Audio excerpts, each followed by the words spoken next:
I give the floor to the President of the State of Eritrea, Asaya's Afewerki.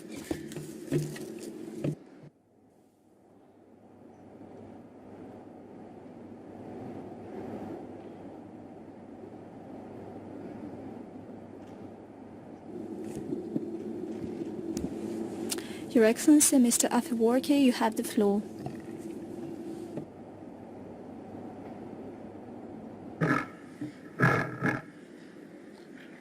Excellency, President Vladimir Putin, I would like to thank you for giving me the floor.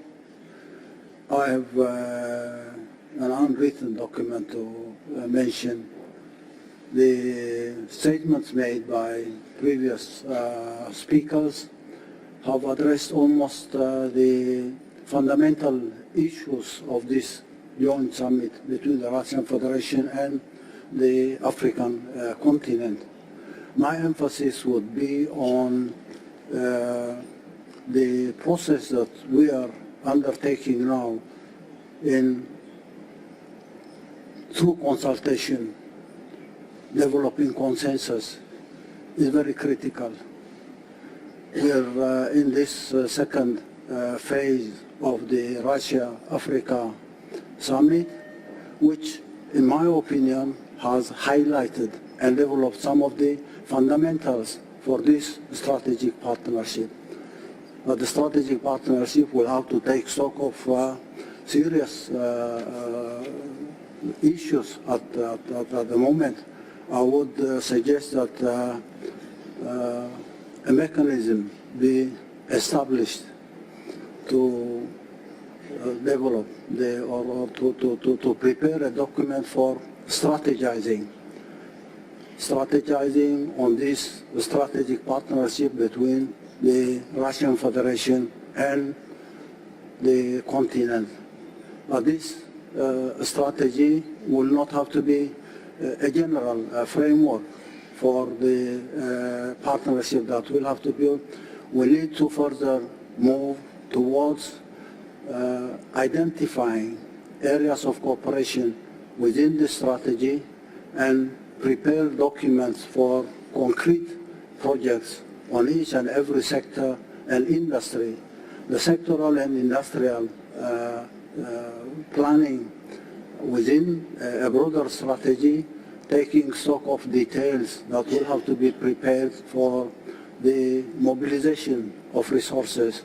In my opinion, Russia, Africa, China, other partners, even outside Africa, Latin America, Asia, developing these projects and their manuals or details of the plans that will require the mobilization of resources. I would say this continent has, as we're told, has more than 60% of natural endowments globally. If this 60% could be mobilized to implement projects at a sectoral and industrial level, then we talk about the time frame for implementing these projects by mobilizing the required resources. I'm confident to say that the Russian Federation has all the industrial base and technology base to provide the support required for this strategic partnership between Russia and Africa, but also including other continents that will make their contributions at the final achievement of the goals. And the draft document will have to be prepared, I say now, and probably in the coming summit that will take place anytime next year, so that we have a clearly defined strategy. The strategy will have to include a number of sectoral and industrial plans, detailed plans on the timing of implementation, plus the mobilization of resources, not only material resources, financial resources, but also technological and industrial resources that will have to be mobilized to implement these detailed plans.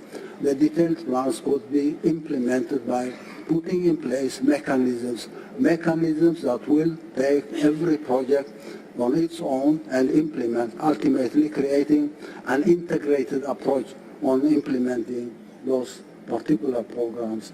And this requires a lot of refinement on the institutions and then the mechanisms that we'll have to create.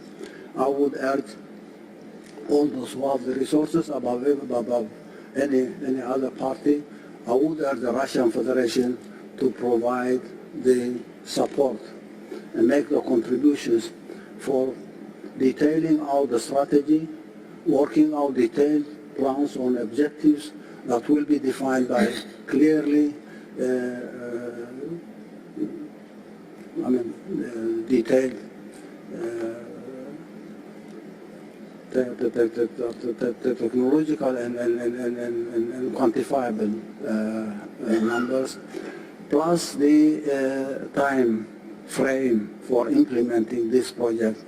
Once we have this document ready, the contributions from each and every partner at the continental level, on the part of the Russian Federation, plus other global partners who will join our effort to change the reality in Africa, because the coming generation after 25 years will have a population of 2.4 or 2.5 billion within the continent, and their issues will have to be addressed at an earlier phase rather than later on facing challenge for the implementation of this project. I think this second summit will have to take stock of the preparation of this document so that each and every one of us will be ready or even working on some of the projects that will lead the mobilization of resources that we can make available to the success of this strategic summit. Once again, I would like to thank you, President Putin, for creating this conducive environment for exchanging ideas and developing consensus, but going beyond that to implementable, sustainable programs for the benefit of humanity, not only Russia and Africa. Thank you again. Я полностью согласен. Если не думать об ближайшей и среднесрочной перспективе, то и на сегодняшний день трудно будет добиваться конкретных, положительных, нужных нам результатов. Поэтому создание такого механизма стратегического партнерства – это очень важное дело, как маяк, такой, который показывает нам путь, направление нашего движения. Безусловно, это сложная работа. Если вы предлагаете еще сопоставить ее с возможностями наших партнеров и друзей в других регионах, в Латинской Америке, в Азии, то, конечно, лучший инструмент для этого или лучшая площадка для создания такого инструмента – это консультации с нашими партнерами по БРИКС. И мы постараемся, если вот есть коллеги и президент Южноафриканской Республики, мы постараемся вместе продвинуть ваши предложения с нашими партнерами по БРИКС. И, конечно, нужно подумать над тем, как это сложная работа, особенно по отраслям, по странам, сложная работа. Но если мы хотим добиваться конкретных результатов, то думать об этом нужно прямо сейчас. Согласен с вами, конечно. Спасибо большое. Right now. I agree with you. Thank you. Пожалуйста.